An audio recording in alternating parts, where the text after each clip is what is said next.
Welcome to Smith Weekly Discussions, an occasional program for our members of Smith Weekly Research. Please note this program is a private discussion and everything contained herein is for entertainment and educational purposes only. With that, we hope you're in a comfortable position, along with your favorite beverage, to enjoy the discussion. We remind our audience to examine our show notes attached to each of our shows to better understand how our program functions. Before we get into our discussion, we want to say thanks for questions coming from our audience of Smith Weekly, including Craig S.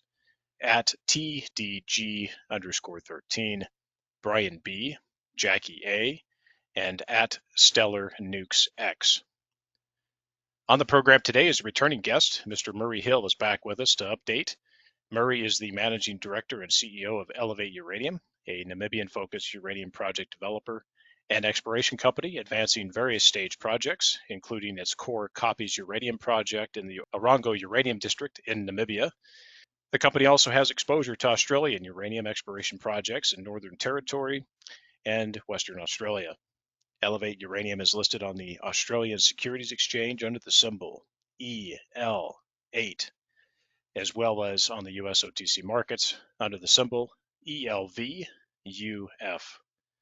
Murray, welcome back to the program. How are you, sir? Good, Andrew. Thanks for having me back. Yeah, Murray, it's always a pleasure to have you back and talk Elevate Uranium and, of course, the progress that has been continued to improve on these projects and move them down the development pathway. I'd like to have everything get kicked off here with you giving us your thoughts on the current uranium market, maybe some of the just most recent things that have happened just recently. Give us a bit of a brief on the key things that you think are coming out of this market. It has a lot of news these days.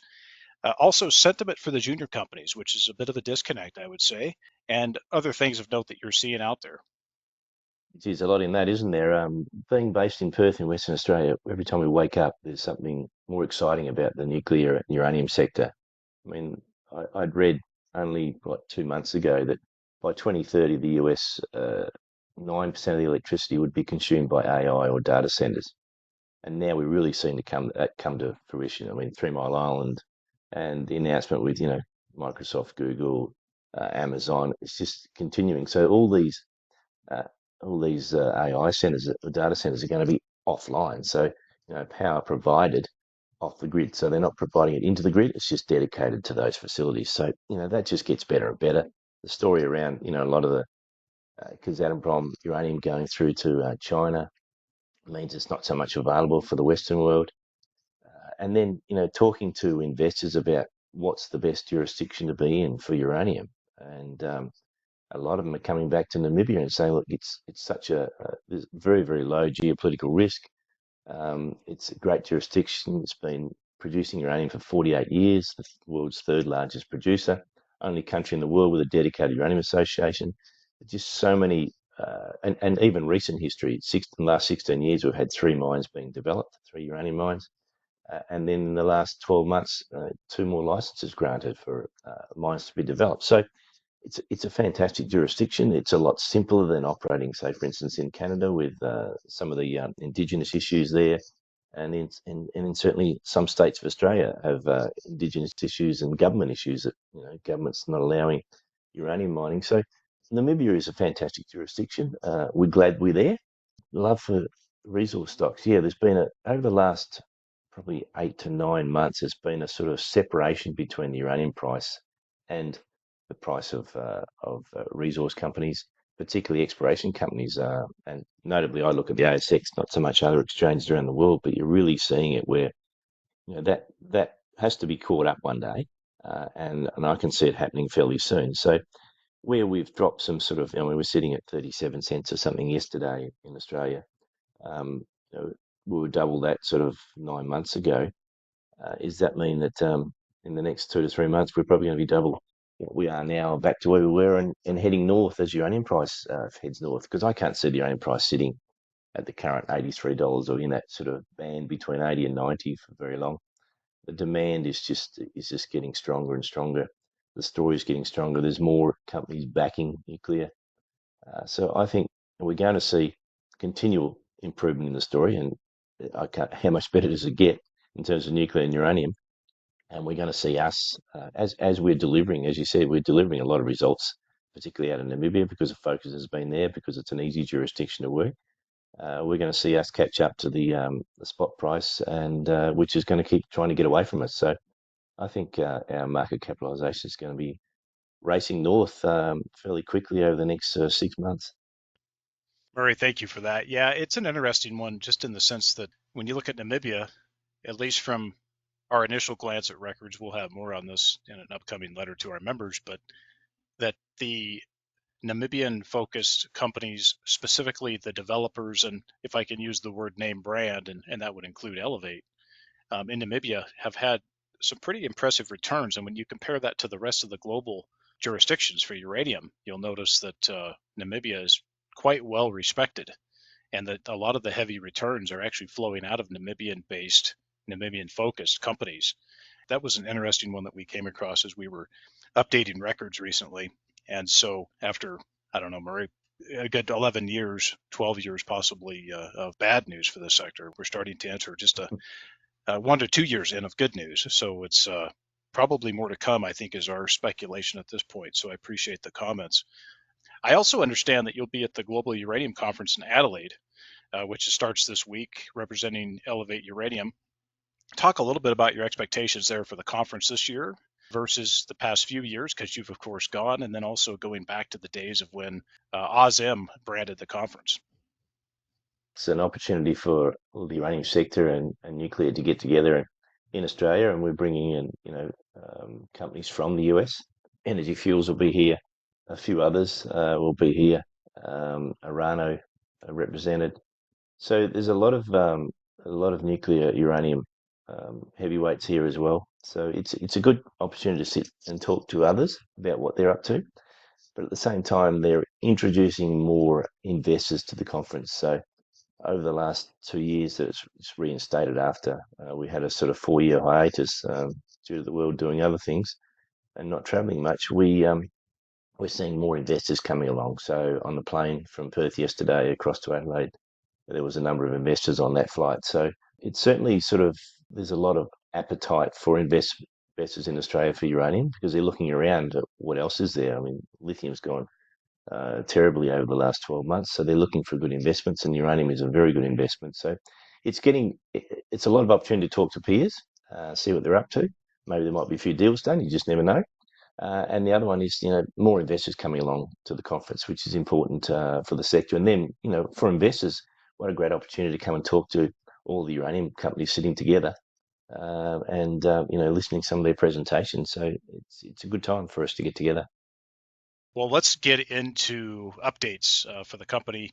Murray, have you start by covering off a general operations update first with the ongoing resource upgrades at Copies. And then also you have some exploration work going on as well. Talk about those couple things. Yeah, look, I can't remember exactly when we spoke last, and your viewers would have heard, but earlier this year we announced we went to sort of 56 million pound resource at Copies deposit, and then we decided we needed to de-risk that, so we started doing indicated drill program, so to move the resource from inferred to indicated, a greater confidence level. And a couple of weeks ago, we announced that 78% of the Copies resource has gone into indicated. That's a huge percentage, and that's beyond where we expected or targeted it to be. And then at the same time, we were drilling on the Hirabeb deposit, which is part of the Copies wider project. And we've just returned a maiden resource a few weeks back for £10 million there. So now the Copies project is £66 million. We've moved our drill rigs away from the Copies deposit. There was one sitting down on Hirabeb, continuing to drill that maiden resource and expanding that beyond its 10 million. We've got another drill rig sitting at Namib 4, where I've taken directors and investors to the ground out there and shown them carnotite, the uranium mineral on the surface. We just hadn't spent enough attention on that one. And one of the reasons why we hadn't was because we were primarily focused on paleochannels in Namibia. But what we've now realised that I think it's in excess of 60% of the resource at Copies deposit is outside of paleochannels. So we're now looking for mineralisation in weathered basement. Now, it's not primary mineralisation; it's still the secondary mineralisation you'd find in a paleochannel, but it's in reasonably strongly weathered basement. So it's where the carnotite the uranium's moved in in solution and reprecipitated.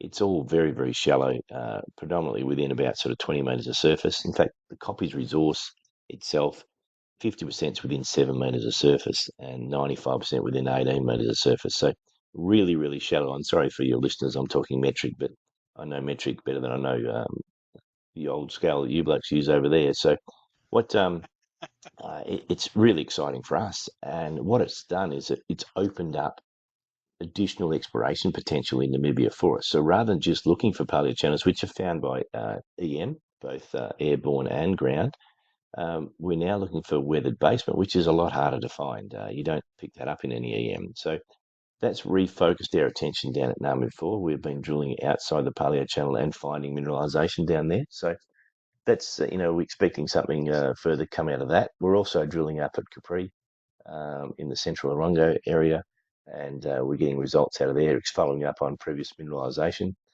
So we're looking forward to where that heads. So potentially this time next year, I'm going to be talking about the 4 discoveries we had in 4 years now being 4 resources, and that's unprecedented. You don't get that happening very often. Firstly, the 4 discoveries, but secondly, converting those to resources. And our fourth rig is working around the Marinika area. We've got a 61 million pound resource there, but the tenement's like 40 kilometres long. So we're really having a look around that based on the fact that we now have a wider target for searching for mineralisation, and that being the weathered basement. So that's what's happening. That's what's happening in Namibia. We're getting success there. It's inexpensive exploration. It's costing us $1,000 Aussie dollars per hole just to drill the hole, and then we've got obviously additional costs for a downhole gamma and geological time. But the holes are only 22, 28 metres deep. It's really inexpensive. So we can fund exploration programs without huge expense. Unlike, for instance, let's talk about our Canadian friends in the Athabasca Basin.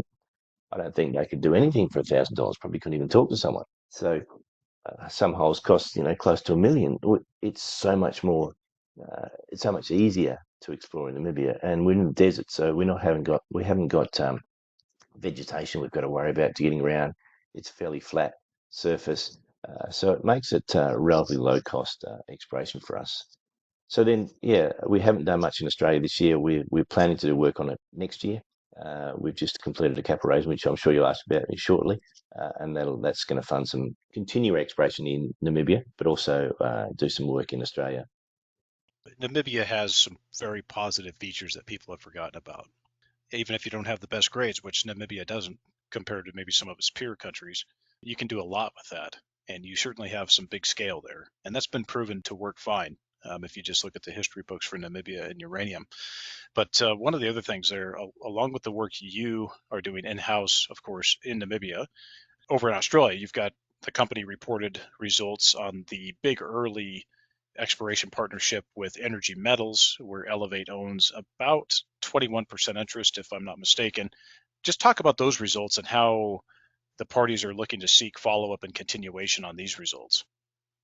The work they're doing at Bigley is just extension drilling, seeing what they can find below the current resource, and also looking at what might be alongside. Some of the results they hit were 0.86% uranium, which is pretty high grade, very high grade for Australia. So we had a meeting with them just recently, and in fact yesterday I think it was, and we're going to increase the budget for next year, do additional exploration to follow up those holes. So some exciting hits that they want to follow up to understand that, because they're looking to grow the resource.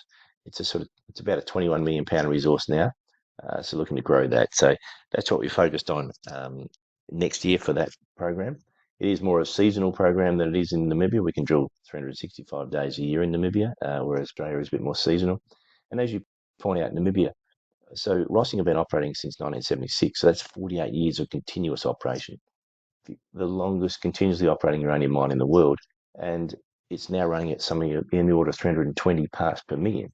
So you're talking percentages in the Athabasca Basin. So there is, as you say, a proven track record that lower grades work in Namibia and work very well. And to that end, we've got lower grades in Namibia, but we also developed this upgrade process, which I'd like to talk about, that adds significant value to our assets in Namibia and Australia. So I'm going to come back to that here in just a little while.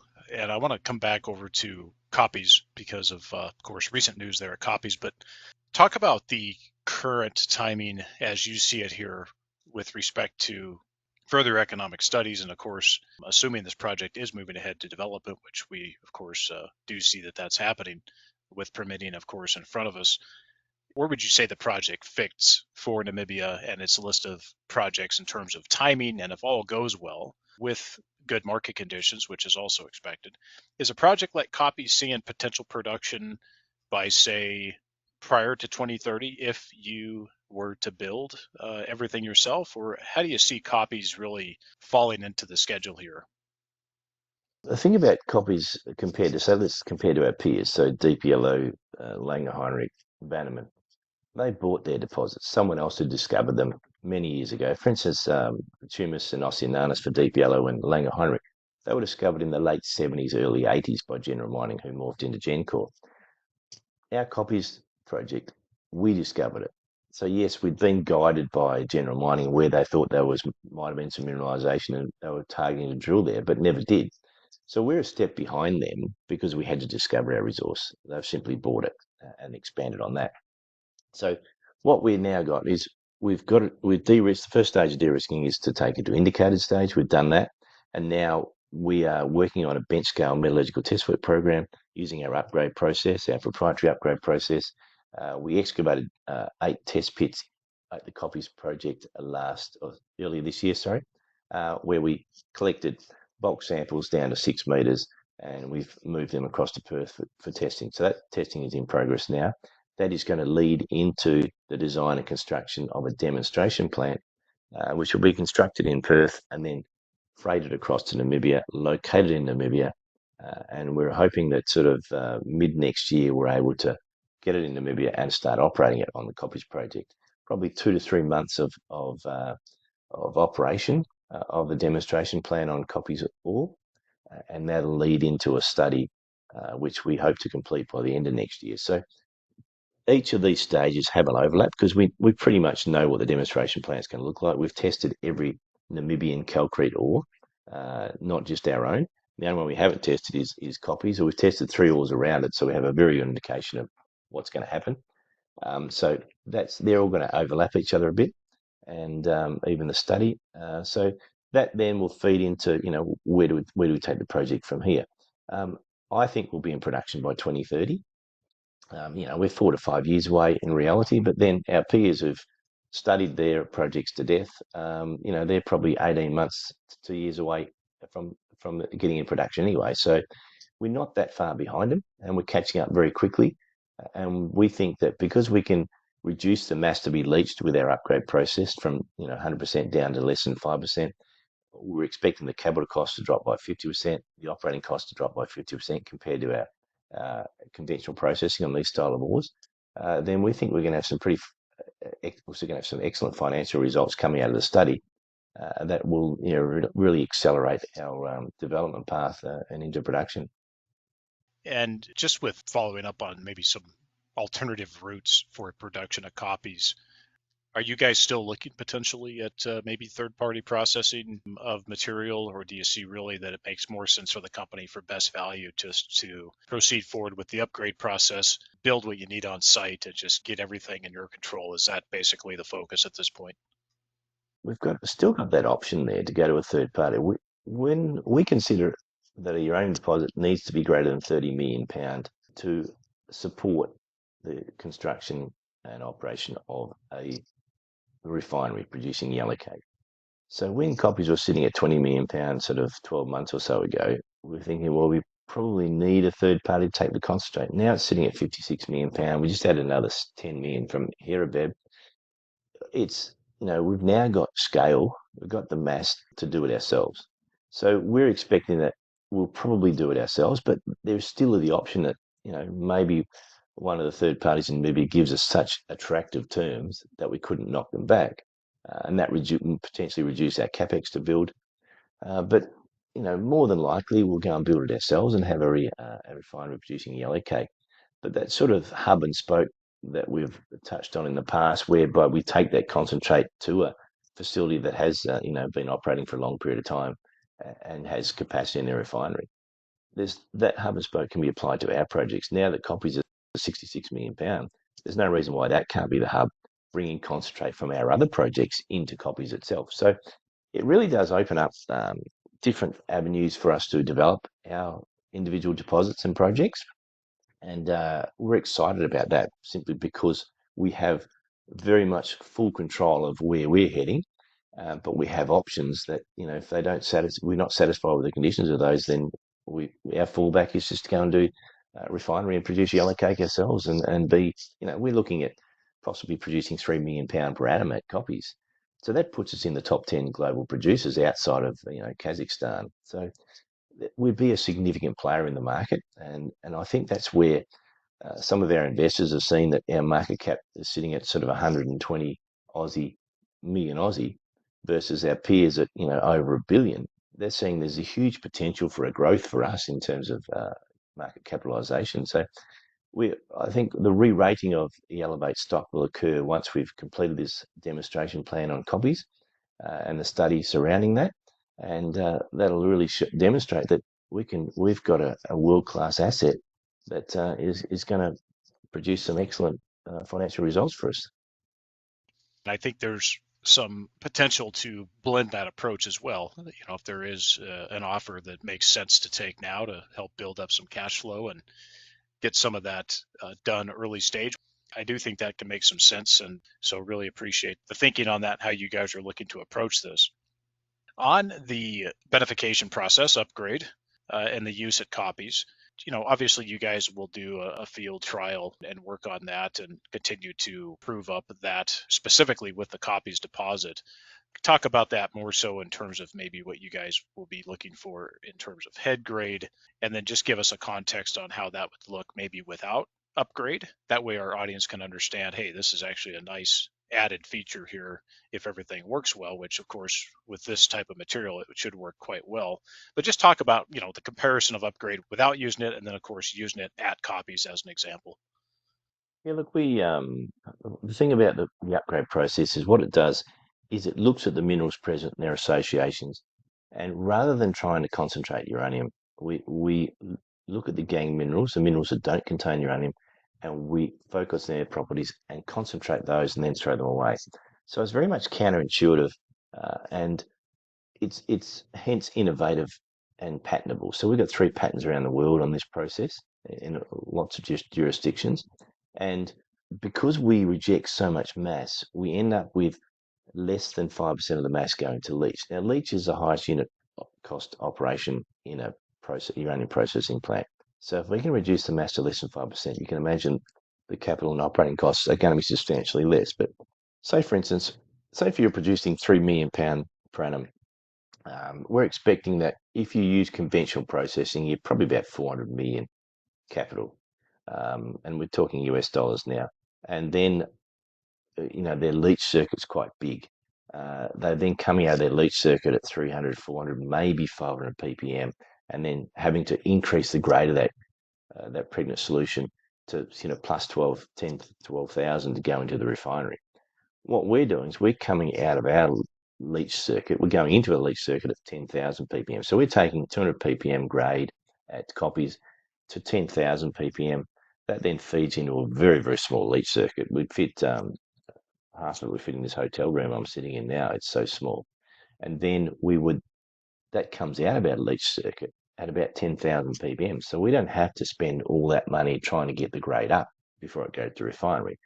So, and even coming back to the start of the process, what we're looking at is we're looking at using a surface miner instead of traditional drill and blast mining. So that's a lot simpler. You don't evacuate your pit for blasting. You don't have any need for blasting materials and drilling programs for that. We use a surface miner that cuts at 0.5 metre deep. It gives us a top size of nominal 150 millimetres. That then would come straight out of the mine, out of the surface miner, into a truck, into our processing facility, and the first stage is a wet stage of scrubbing. So that then eliminates a crushing stage, a stockpiling stage. So there's other additional benefits all the way through. As you go through the upgrade circuit, you're reducing mass significantly. So we think that we could produce 3 million pound per uranium, not for 400 million like conventional processing, but for 200 million capital. And then when you look at the operating costs, well, the operating costs for that £3 million in conventional is probably $45 a pound, somewhere around there. We think we can do it for $25 a pound. So, and the reason we say that is because we've got this process to lower the costs, but then you also look at the depth of our resource. When I said before, 50% is within 7 metres of surface. The strip ratio is really low, so the mining costs are going to be low. So when you couple the really shallow nature of the ore and the upgrade process, you get significant cost reductions, and we think we can do it for 25. Now, you stack all those numbers up for a £3 million per annum production, and you get some pretty exciting results at the end of it compared to our, say, compared to conventional processing, for instance. So, yeah, significant benefits. The way we approach it is just, you know, almost counterintuitive, I suppose, because we just focus on the gang and we remove those. And that really was the key to getting this, so unlocking this, the process we developed, which, as I say, we'll run a demonstration plant this year, get the results out of that, feed into a study, and that's when you're going to see a huge re-rating of Elevator as a company, simply because we proved our upgrade process, which we know works. It's just a matter of proving it to investors and shareholders. No, that's the key point there, Murray. I think with this work you guys have planned coming up, economic studies on this, I think those will be two key events for investors to see, besides broad market conditions, but company specific driven events that really should confirm these things and put this company into even a higher class of developers out there. What do you think, just as far as the upcoming economic study? Obviously, after the field trial, you guys will put together an economic study. Any idea you can mention to the market as far as a rough time frame as to when you think that would come out and hit the market? Yeah, well, we're expecting the end of calendar year 2025, so end of next year. By the time we get the sort of the bench scale test work done, demonstration plan constructed in Namibia and operating, and those results fed into a study, we're expecting end of next year. And just on capital structure, Murray, I wanted to cover that because, of course, you guys are raising capital at the moment. Where are we on shares outstanding, maybe on a pro forma basis after this capital raise, cash on hand that you would expect to have at that time? And then really how far this gets the company down the road. This will obviously handle the field trials, but maybe give us a little bit of indication on that. And then, of course, shares outstanding and who you would see pro forma as maybe some of the major shareholders that you can mention. Yeah, so we've got 308 million shares on issue right at present, and we've got at the end of June, the June quarter, we had 10.6 million in the bank, Aussie. Sorry, we're talking Aussie dollars now, and we have completed a $25 million capital raising. We went out, we got introduced to investors, institutional investors I hadn't met before last week in Sydney and Melbourne, and we went live with the capital raise on Friday morning because there was just huge interest, very strong support from the institutions, particularly in Australia, but also a few overseas. We went out Friday morning. Within 3 hours, we closed the book because we just were well and truly over what we were looking for. We were looking for 25 million Australian, and we had an enormous amount of money sort of offered to us. So we've then had the difficult task of cutting back who gets what. But the cornerstone investor I can mention is Paradise out of Australia. They are a significant uranium investor, believe in the longer term story of nuclear and uranium. So they are in there. They're going to be a pro forma 9.9% of the company at the end of the capital raising. The capital raising is two stages. What we can issue with our current 7.1, 7.1A, that will be done next week. And then we have to go for shareholder approval for the remaining amount of money. I think it's about 50-50 almost. So by the end of the cap raising, sort of mid-December, we'll have issued another 77 million shares, I think the number is. So that'll take us to 385 million shares on issue. Still not a big number, still a very small number. And, we'll have cash, 25 million, take away the raising costs and add that to our 10.6 at the end of June. We're going to have enough money to get us going through all of next year, all the work we're planning in terms of the demonstration plan on the upgrade process, the drilling continuing in Namibia and also happening in Australia, and funding our joint venture partners exploration program. So we've got a lot of runway there, which is important. and we can then go back to the institutions, once we get done our financial analysis following the demonstration plan and said, this is why you backed us, so these are the results. So, we're looking forward to that. Good to hear you guys had a lot more capital coming towards you than you wanted to at least get to the next milestone, plus have some cushion in these market conditions, which can fluctuate quite quickly, as you and I well know after being in the sector for a good 8 years at this point, if math serves properly here. My maths are 12 years. I've been at this helm for 12 years, so I've ridden the lows. But what the key thing to our story with the institutions was we pivoted. We pivoted from an exploration company to a development company. So this is how we're going to get into a development. So it was a clear pathway. This is what we're going to do. We're doing a bench scale test suite. We're going to build a demonstration plan. We're going to run that. We're going to then do a study. So there was a clear pathway. Whereas before yes, we've done a great job building pounds, and pounds are necessary to be able to get into a development. But that clear pivot is this is who we are now. We're moving away from exploration company to a development, but at the same time we still run exploration programs and still build our resource base. But I think that was a sort of a pretty important change for us and a pivot for us, and that's really what got a lot of investors on board this time.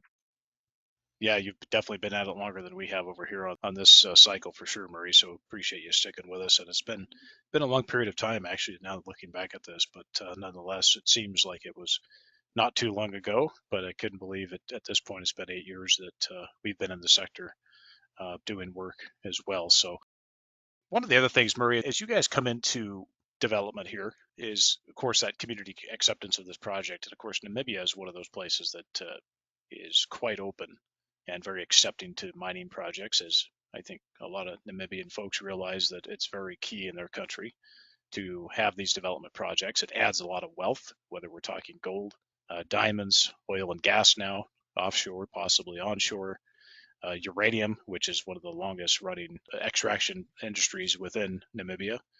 What is your thoughts on just your guys' work to inform local community of the work the company's doing, but also just that broader awareness as to the importance of uranium, the importance of mineral extraction, and the wealth that creates for the host nation, community acceptance of the project, and of course, building that relationship with the government of Namibia to progress the project and hopefully get a positive decision on the permitting. Just talk about that, some of that initial work you're doing. I know you've already been doing some work, but now that's starting to grow as you guys come into the permitting. Yeah, look, we've been building our relationship with the government of Namibia for 12 years that I've been in the business, and particularly the last sort of 5, we've put on a general manager in Namibia who's got very good communication skills, talking to the government on a regular basis, keeping them up to date. So that's been happening. We also have support of organisations within Namibia, the NIPDB, which is has a direct line to the president, to make sure that development does occur as the country needs it to occur. From a sort of engagement of stakeholders' point of view, in terms of we're inside a national park, the Copies project, as is Langer Heinrich, as is Deep Yellow's assets in Bannerman and Husab. So if you're in Canada or Australia, you'd be looking at going, well, inside a national park, we're never going to get anything done. But 75% of Namibia's mining revenue comes from inside national parks. So the government sort of say, well, okay, well, you go and find in the park, and if it becomes a project, then we'll work out what to do. But at the moment, every project that's inside national parks from a uranium perspective has been granted licenses. And the government are very much aware. I mean, we're inside a national park that is a desert. So there are very few animals in the region, but and very little vegetation. So there is a strong history of operating inside national parks. It makes it easier because you're dealing with the government. You're not dealing with communities that are living there. But from a community point of view, just about the whole town of Swakopmund, and particularly around us in Namibia, they're pretty much there because of uranium. So all those people that live there are very familiar with uranium. They understand what it does for the economy. They also understand it's not dangerous. So they're not woke people over there and are scared of shadows. They understand that uranium hasn't had any effect on their life for the 48 years that it's worked. They've been operating at Rossing. well, in fact, they have had an effect on their life. It's had an economic effect on their life. They're a lot better. The living standards are improved. The infrastructure is improved because the money that Rossing have particularly put back into the community over that 48-year period, they do a fantastic job.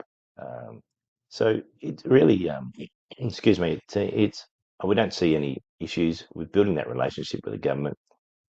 We're inside a national park where there's a long history of operating inside national parks, and we're expecting that we'll just follow suit with the companies that set the precedent just before us. Those companies that bought their deposits and now looking to develop those in the next few years.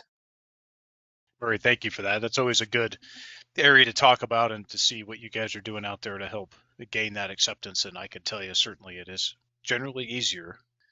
I guess people have to understand my context. It's generally easier to get those things done just because you have a government and community that already has a good understanding versus a jurisdiction that maybe used to have an understanding, but now have somehow lost that understanding, Murray. So, No wokeness, Andrew.